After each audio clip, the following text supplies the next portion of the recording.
Hello, everyone. Welcome to Radically Loved Radio. I am your host, Rosie Acosta.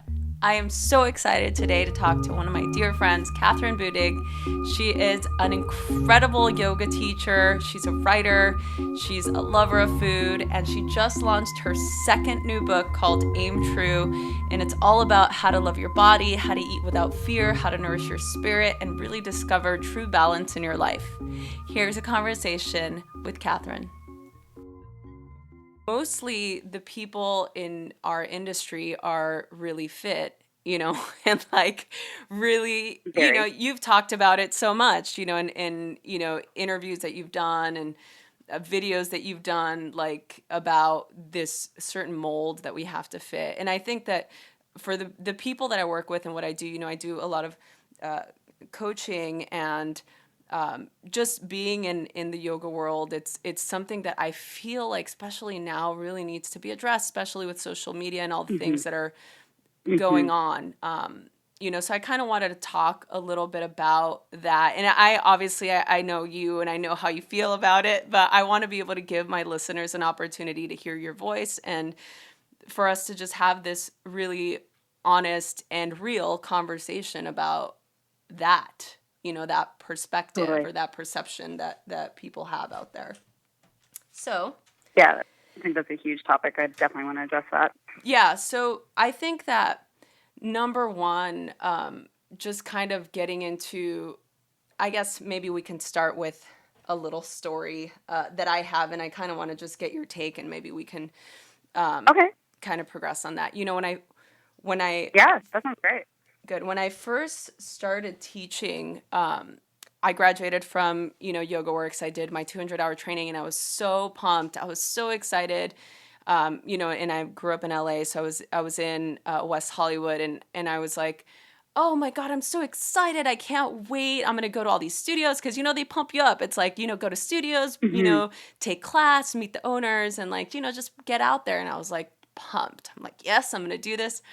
And I went to a couple of places, one in particular that look, I'm curvy, I'm Latin.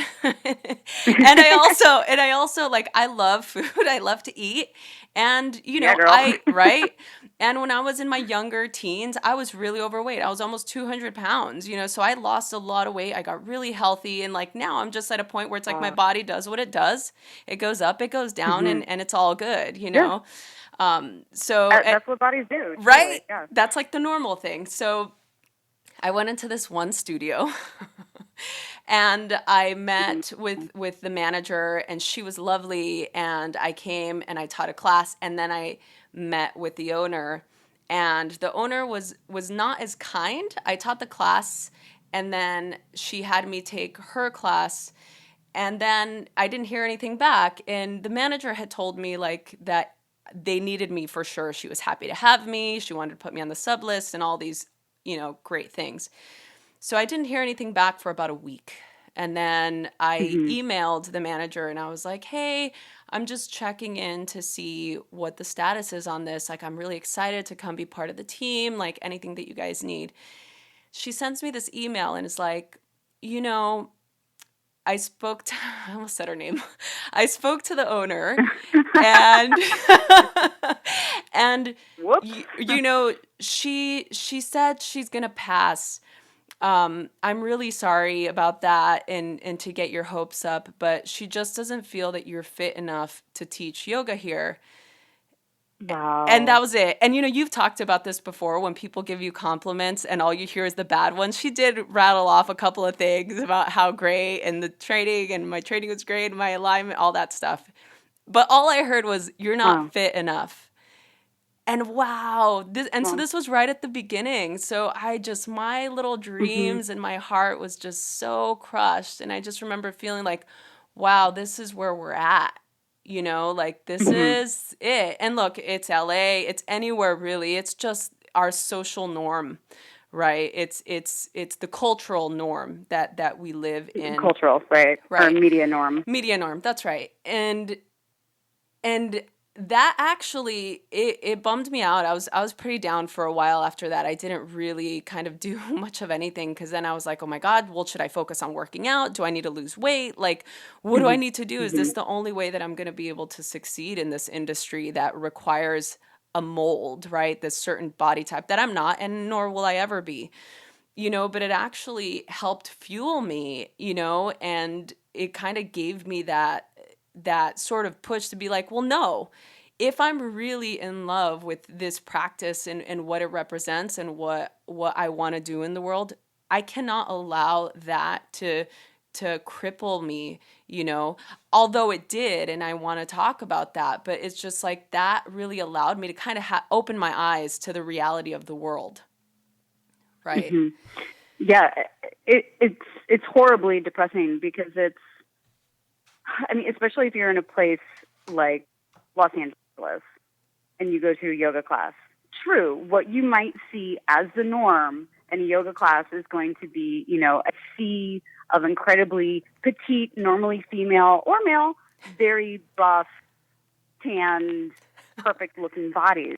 But that is by no means representative of what the rest of the world is like. And what just makes me crazy is that people constantly talk about how yoga is for everyone. And Mm-hmm. what is really being taught is yoga is for wealthy, fit, white, petite humans.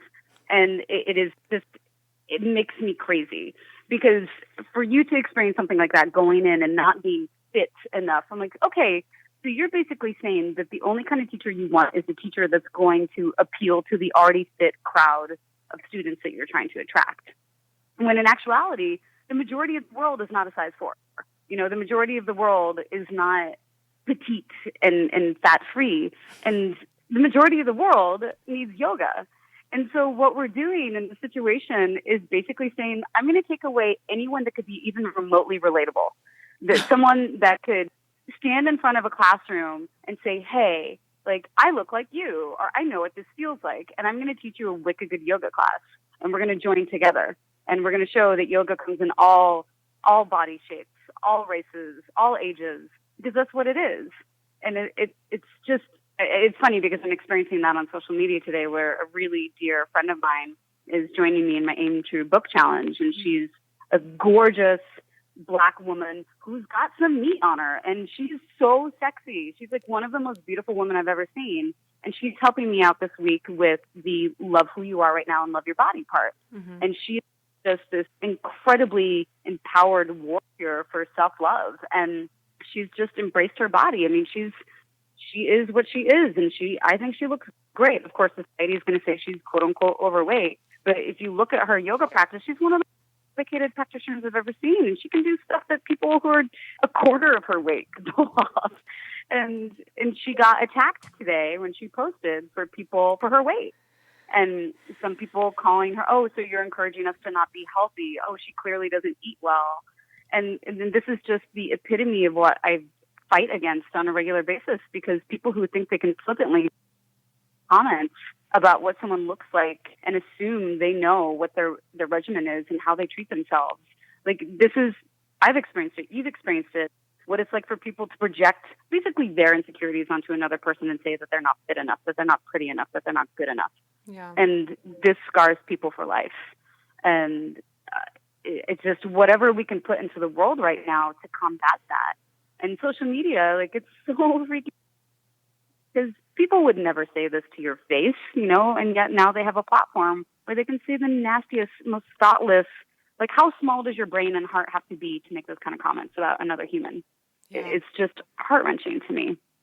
So, sorry, I'm a little fired up today. No, no, that's great. Well, that's I think that, it's good to be into that, because it's what's real. It's the reality. It's what's happening now. I think it needs to be addressed. Like, what do you think needs to happen in order for us to begin to to address that, because it's not okay. Number one, it's like, come on, it's girls, women, like we got to support each other, this whole thing, like. Mm-hmm. And I Mm-hmm. your book is going to be so incredibly helpful for so many women out there, Kathryn. I'm so excited Thank because, you. I really hope oh so. I man, really, really hope so. it's because it really addresses all of everything that we're talking about, the pursuit of what really makes you come truly alive, and to be able to really step into your power, be confident, and Mm-hmm. allow that energy to ripple out into the world, I think is really key to this. But how do we begin to change that sort of Mm-hmm. norm where the perception begins to change, or people feel a little bit more inclined to be open to different bodies and different norms, like how do Right. we even start that? How does that even happen? Such a big question, and it's so multifaceted, and I think you need to break it down into different kind of levels where it's like, I mean, what ultimately I would like to see is from a media standpoint, I think the people in charge of media need to start making adjustments, and they need to understand that beauty is not one size or color or shape or age. Like, it's just, the media is very guilty for that right now. Mm-hmm, mm-hmm. And then the experience, like the studio owner that you had, Yeah. owners, they need to realize, like, we don't need all of the teachers to be 25 and a size 0, Mm-hmm. with their little skimpy outfits. Like, having a trainer who is completely fat free and young and bouncy doesn't necessarily translate to inspiring.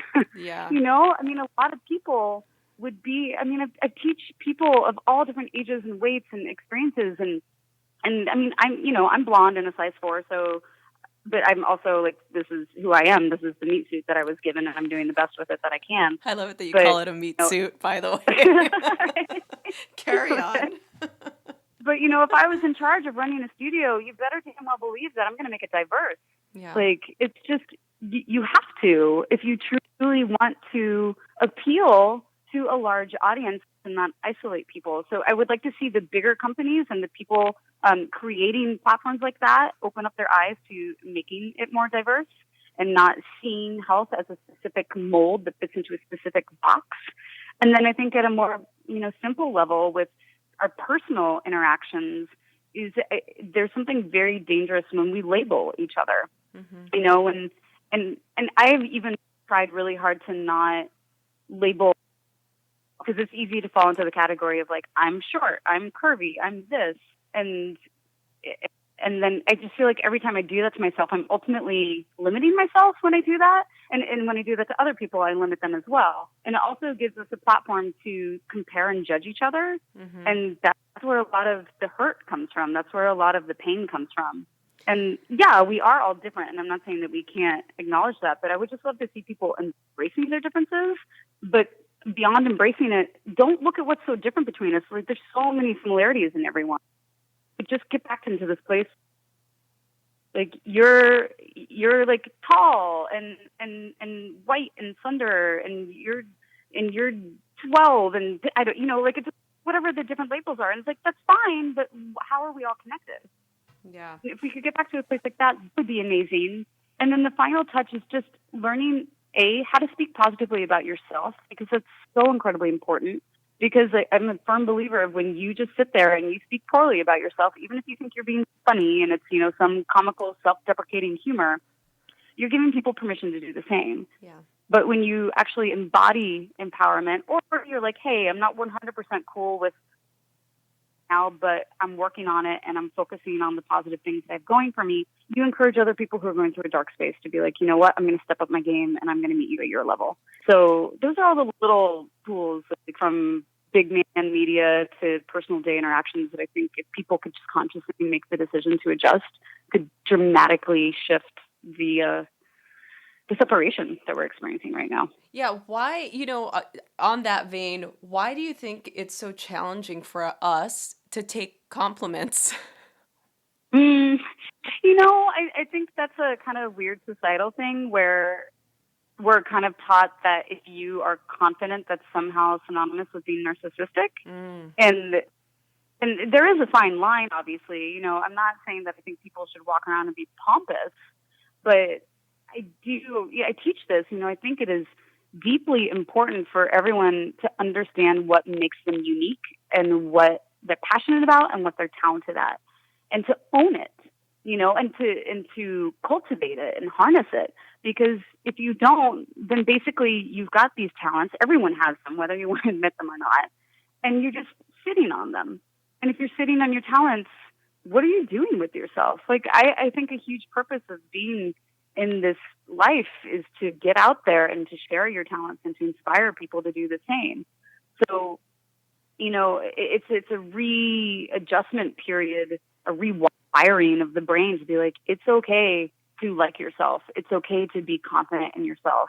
It's also a fabulous thing to be humble, but I think people can take the humble part and allow themselves to fall into or I'm not good enough, or there's no way that I'm going to keep up, which obviously every human is going to have those kind of thought processes and emotions at some point. But, keep coming back to a place where like, no, like I do have these gifts, and there's no one else like me. I'm the only me out there. And it's my job to be confident with this journey and this lifetime that I'm on right now. Yeah, I think, and you talk about that in the book. There's a chapter in there called "Moving from the Inside Out," right? And I think that really begins to address us beginning to find that place. So, talking about that, I want to talk about the book a little bit because, as I said, I'm really excited for the rest of the world to get to read it. So. What was your intention behind creating this? And I will probably call it like every girl's guide to just finding true happiness, because you incorporate every single thing that women and everyone, not just women, but like everyone, especially during this time that, everyone's kind of going through this process and so many different things happening in the world where we really need to focus on who we are and what we're contributing to the greater good, right? So I wanna just kind of hear your thought process behind that and what your intention was to creating this book. Yeah, it's funny because when I decided to write my second book, I talked to my literary agent and I told her, I said, I have 3 ideas. I really want to write a book about Aim True, because I've been teaching it for a while and I was excited to share that. I really wanted to write a cookbook. And then I was like, and then there's always like, I could write another yoga book. I could probably write a lot of yoga books. and she, bless her heart, and I adore her so much, but she's like, you're not really famous enough to write a non-yoga book, so you need to write another yoga book. I was like, okay. So, we put together like a 30-page proposal for another yoga book and went shopping to all the different publishers.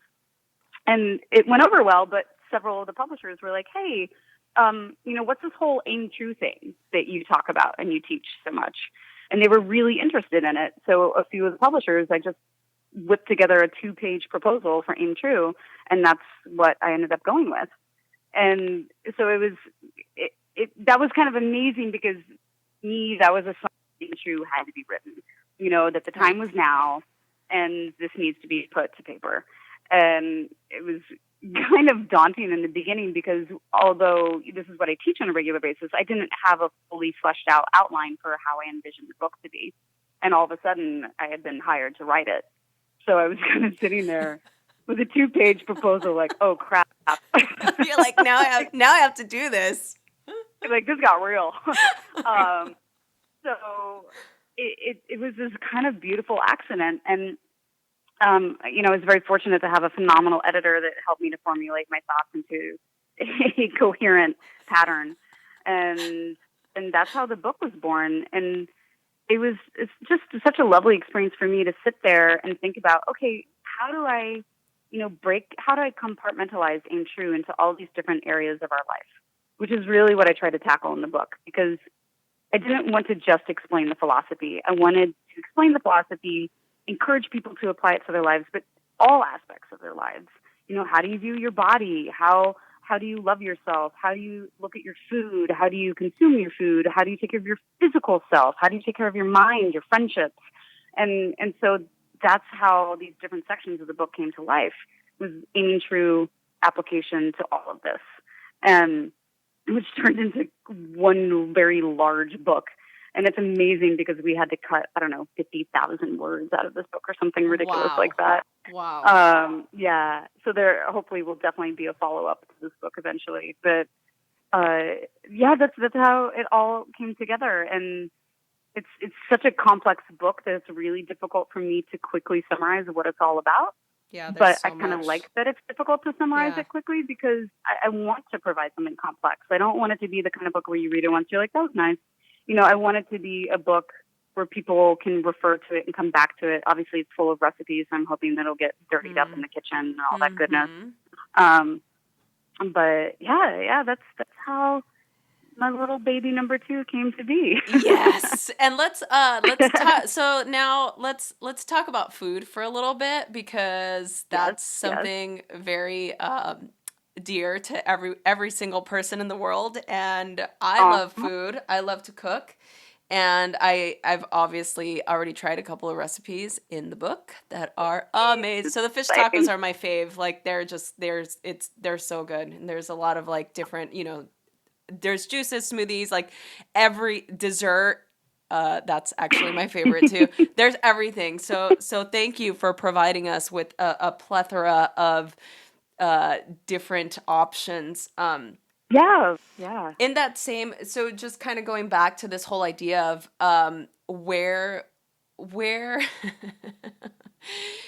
I'm a very, health conscious person. I'm a health coach. I focus on, all these like healthy eats, but what I really love is you're like, okay, yeah, but live a little, right? So we got to be able to like enjoy that dessert, when you want it, and like say, okay, screw it. Like I really just want to have this amazing cake right now and like just enjoy it.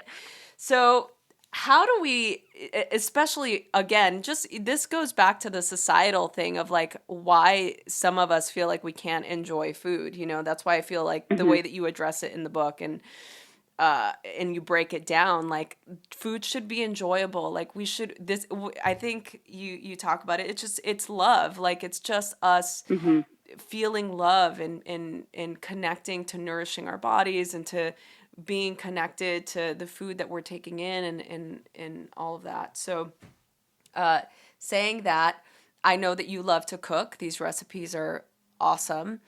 How do we begin to get into congruency with that, because look, I know a lot of women out there want to be healthy, don't have time to cook. Maybe they have kids or they've got a busy schedule, they're doing a lot of things in the world, or they're like wanting to be, these are two different questions, side note, wanting to be really like wanting to be really healthy and like are avoiding sugar because it's like I can't have anything sweet because I need to fit into whatever, Right. Yeah. You see, I think therein lies the dilemma is that, a lot of us, maybe it starts out with we're not comfortable in our body, we're not comfortable with the way we look, which is, and I try to address that in the first section of the book. And then that, bleeds over into the way we look at food. Yeah. And many people are always on some kind of diet. And, the word diet to me, like I really dislike that word in general. Insinuates that you're cutting something desirable out of your diet. Yeah. And so what I tried to do with my recipes and the way I talk about food in the book is to teach and show people that, I've been in the health world for 15 years now. So I'm not a nutritionist, but I'm very educated in that world. And I know what we should be putting into our bodies, but I'm also a huge foodie. And so I also live my life constantly wondering where my next meal is coming from, always. So me too. Like the highlight of my day is what am I going to eat? And okay, I just finished one meal. What am I going to eat next? And I don't think I'm the only person who lives that way. And so I really wanted, there had to be a way to eat well, but not feel like you're cutting out something enjoyable. Because that's why I think so many diets are deeply unsuccessful, is because it makes people miserable. You know, you're not eating enjoyable food, and so it's just, where's the fun in life if you're just putting food into you to fuel you, as opposed to make this enjoyable? Not to mention the societal, like, you know, sharing it with your family or on a date or with a loved one. Like, it's such a special, some of my fondest memories are around a dinner table. So, and I also think, you know, there's a concept in this day and age that people, especially in the yoga world and the health world, are very opinionated about what kind of food you eat. You know, are you vegetarian? Are you vegan? Are you paleo? Are you raw, etc.? And if you happen to fall into one category, often people are very prolific about it and highly opinionated. And so I see a lot of people feeling fearful about eating what they want to eat because they're afraid they're going to be judged, thinking that they're not eating the right thing according to society. And I think that's where people are like, oh, I can't have sugar, I can't have gluten, I can't have dairy, I can't this, that. And what I have found from going to many different doctors, Eastern and Western doctors, looking at my hormones, looking at my blood work, like, we are all so incredibly different. And I think if people could take the time to truly listen to their body and their needs and what makes them feel good, that would make a huge difference. Like, just cutting sugar or fat out of your diet isn't going to make you feel better. In fact, most people are dramatically lacking in good protein and good fats. And what they end up doing is, because they're hungry, they end up, you know, carb loading. And then that's just filler food. When if you just were okay with having more good fats and protein in your diet, you would be full and you'd be getting what you need. So it's such a rewiring of our thought process that I really think that we need right now, and not seeing trigger words thinking, oh, that's going to be bad. You know, I'm going to eat that plate of pasta that's full of gluten and gluten's going to kill me. You know, so it's like, actually, yeah, a lot of people have a low gluten intolerance. It's very common. It's also the unfortunate effects of living in America, where most of our wheat products are genetically modified, and it's impossible to digest because of that. So but it's like, occasionally doing something like that is going to be fine, and rewiring people's brains to be like, if you have that cake or you have that like extra gluten bowl of pasta, it's not going to screw up all the effort and work that you put in. That's just, you're out to eat and you're going to eat that, and that's okay. And if people would just stop putting so much emotional energy into that, like, you can feel your body start to relax. And stress is the number one thing that's going to, honestly, I mean, so many people put on weight because they're stressed out. Yeah. And then if you're stressing yourself out over what you're eating, you ain't helping yourself at all by doing that. So it's rewiring the brain, readjusting, and letting yourself be balanced. Just eat a balanced life. Like, I'm not saying go eat cake every single day, but just don't beat yourself up when you decide to have something that doesn't necessarily fall under the umbrella of fantastic health. Yeah, you know, so much of that, I feel like, I think of it as kind of like having like an abusive boyfriend or girlfriend in your mind, that every time like you let yourself do something, then that guilt sets in, like, oh, I shouldn't have done that. And then it's like, then you're stressed out about it. Then it's like, oh, I got to go to the gym tomorrow. Tomorrow I'm going to go to the gym. I'm going to do this. I'm going to do that. And I'm going to eat healthy all day. And then it's like, you eat healthy all day. You're stressed out. Something happens. And then at the end of the night, you're like, well, I need a treat. And then it's like, I think it then really becomes the question of what you're really hungry for. Like, what happens to our will? You know, what happens to that? What happens to the thought process before, you know, that you know, abuser, you know, for lack of a better word, comes into your mind and it's like, oh, you suck, like, you don't have any willpower, you're fat, you're this, you're that, and it comes in and it's so strong, and then it's just like your will kind of like, you diminish yourself, and then all of a sudden it's like you can't do anything, and it becomes that downward spiral. You know? Such a valid point. It's such a valid point. You know, and I see, and this is what I saw happening in Los Angeles so often, and it just was breaking my heart. You know, where, like you said, like, you're not listening to what your body actually craves, and you feel bad about yourself. So you're like, I'm going to eat really healthy today. And I would see people like, I'm just going to have green juice all day long.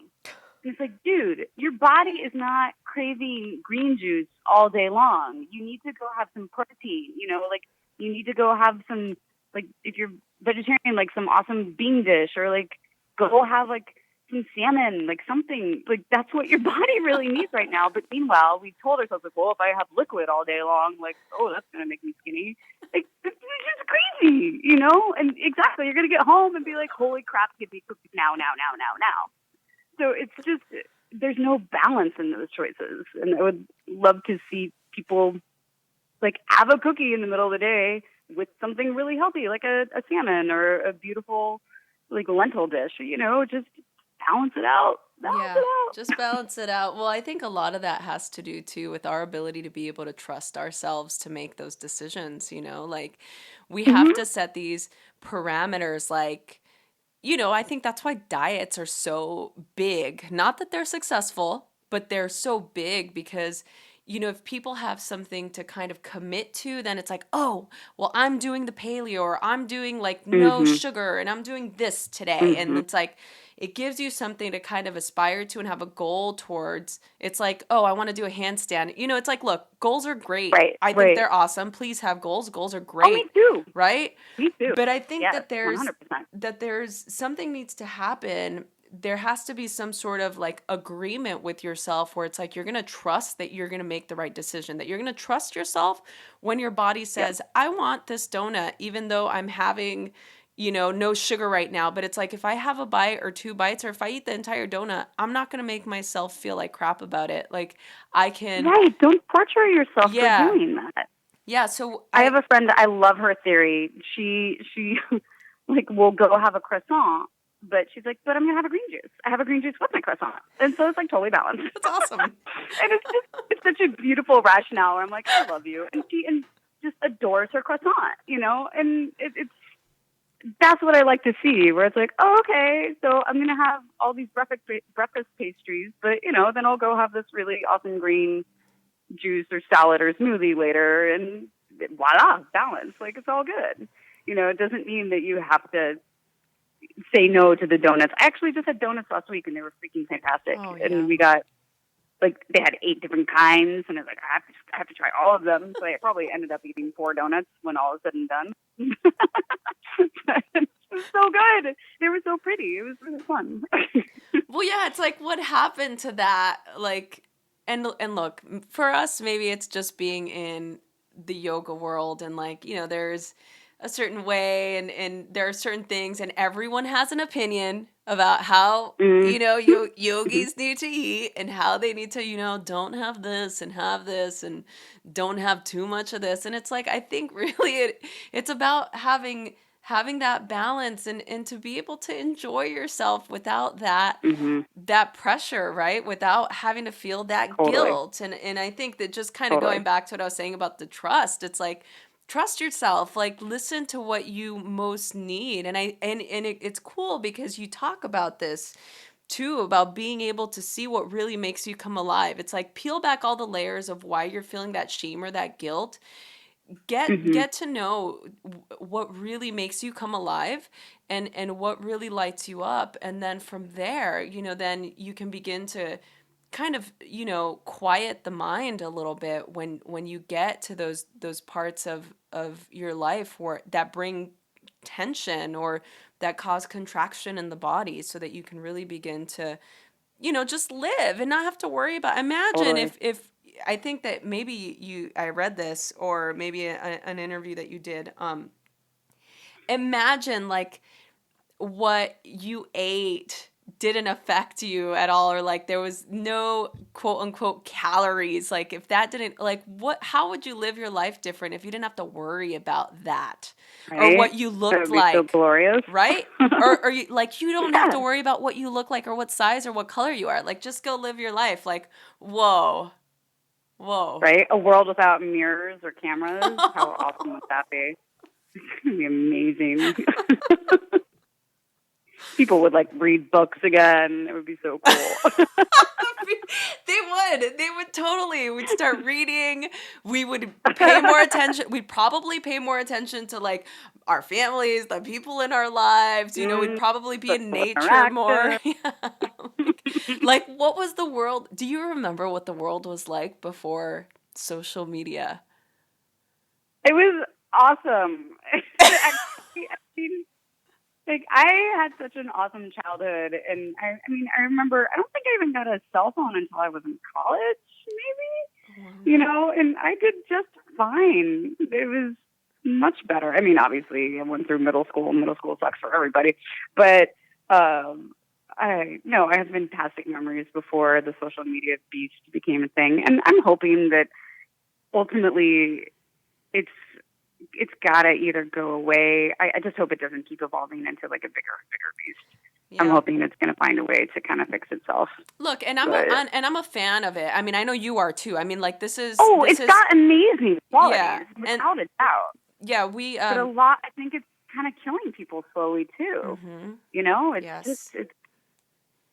you have to be very strong-willed to not let some of that social media affect you deeply, and not everyone has the tools yet to not take things personally. How do So we that's where I begin think to it's do dangerous. that, do you think? How do we begin to find what sort of tools could you give us to begin to feel a little bit more grounded and rooted with that? Well, I think, I like to use the example of, say you're fighting with your partner or a best friend or someone Mhm. you're incredibly close with. Like, when you actually get into a fight with that person, it's rarely because you were actually mad at that person. Normally, if you get into a heated fight or argument, it's because the other person has stoked something so deeply insecure inside of you, or they've shined light onto something that you like to keep hidden and dark, and it just makes you wildly aggressive and reactive, and then it instigates a fight with the partner, with your whoever that is.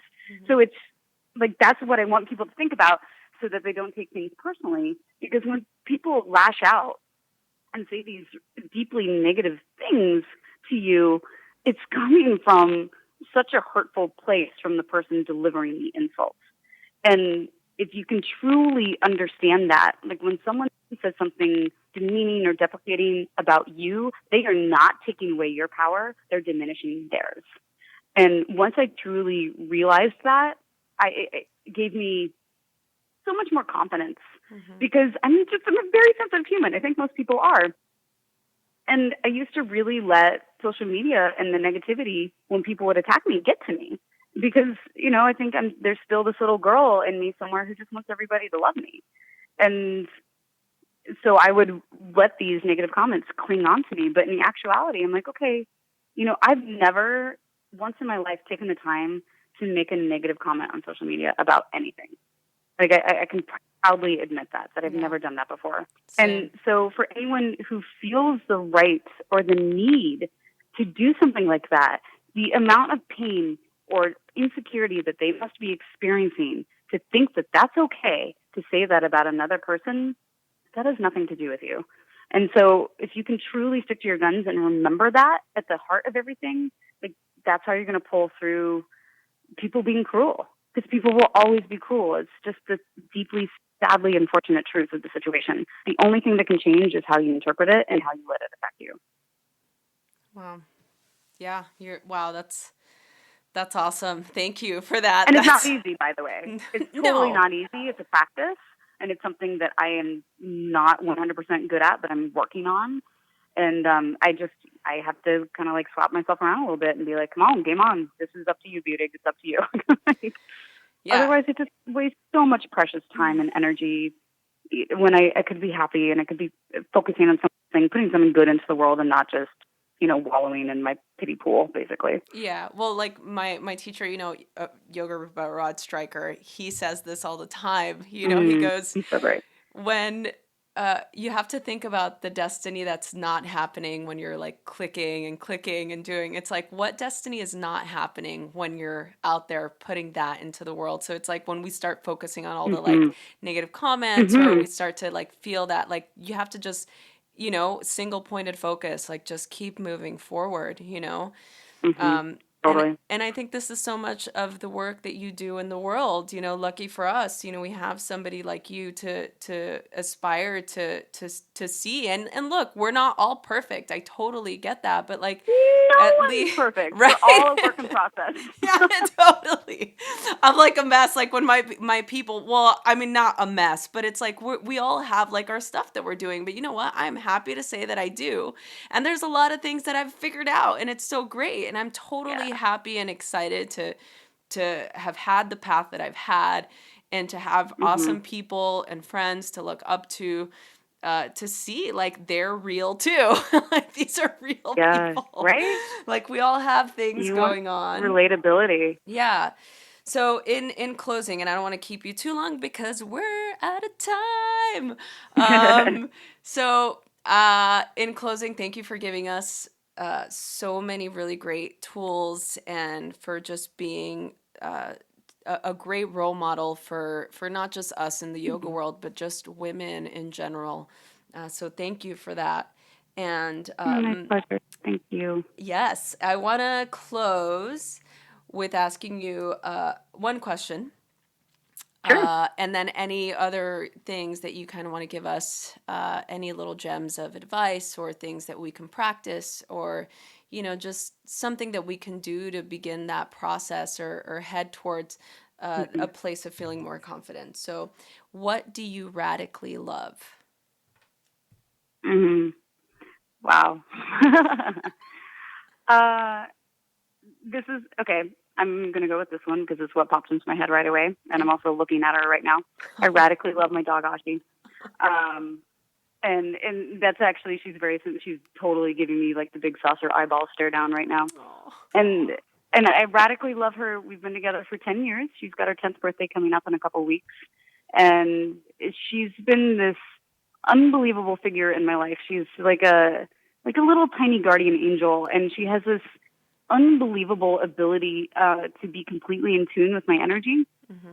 and to the point where she used to come straight to me if I would like start cursing or yelling, and now we're so in tune with each other that even when my heart rate starts to rise or I can feel my blood boiling over something, she instantly beelines over to me and tries to climb up on me. And she's just this monitor, this constant reminder for it is not worth getting upset over the things that I get upset over. And just this constant, she's just this balance. She's this little balance angel where she's like, it's okay. This is not worth your time. Stop it. Let it go. And I don't know. She's pulled me out of many a dark hole, and I love that she's just this, little four-legged wagon of love, and she also loves food as much as I do. We have that in common. and as far as like loving your body, I think she's so funny because she's like, I want to be fat. Oh my god, I would love to be fat. If I could be so fat, I would. That would be my dream come true. Is just to be severely obese. She loves to eat. And so she cracks me up because, here we are as humans striving to look a certain way. And I mean, Ashi would probably be happy if she couldn't stand up, because that would mean that she could have as much food as possible. And so I just admire her zest for living and eating and experiencing. And she's just so symbolic of so many things. I even have a little section in my book that's it's love with Ashi, Professor Ashi Love 101. I did. She And gave us it's some good what I learned from advice. my dog. Yeah, she does. She's a little tiny teacher. And as far as, giving us just some tools, like something to work for, or something that we can put in practice to get us into that place of feeling a little bit more confident. Yeah, you know what? It's in my book, and it's a really simple exercise, and it's fun and creative and pretty. It is just to go get a Sharpie, or a whitewash marker, and on your bathroom mirror, just write out whatever positive affirmation it is that you are striving towards in your life right now, and write it big and bold on your mirror, so it's something that you see on a regular basis, hopefully multiple times a day. You walk by it. And it's just a very sweet reminder of who you already are. And if you feel like you're so far away from it, at least the direction that you want to be moving in. And I think saying those kind of statements on a regular basis, reminding of yourself of where you want to be, is a really good way to start to wash away, years of preconceived notions about ourselves and limiting stories that we've been telling ourselves. Wow.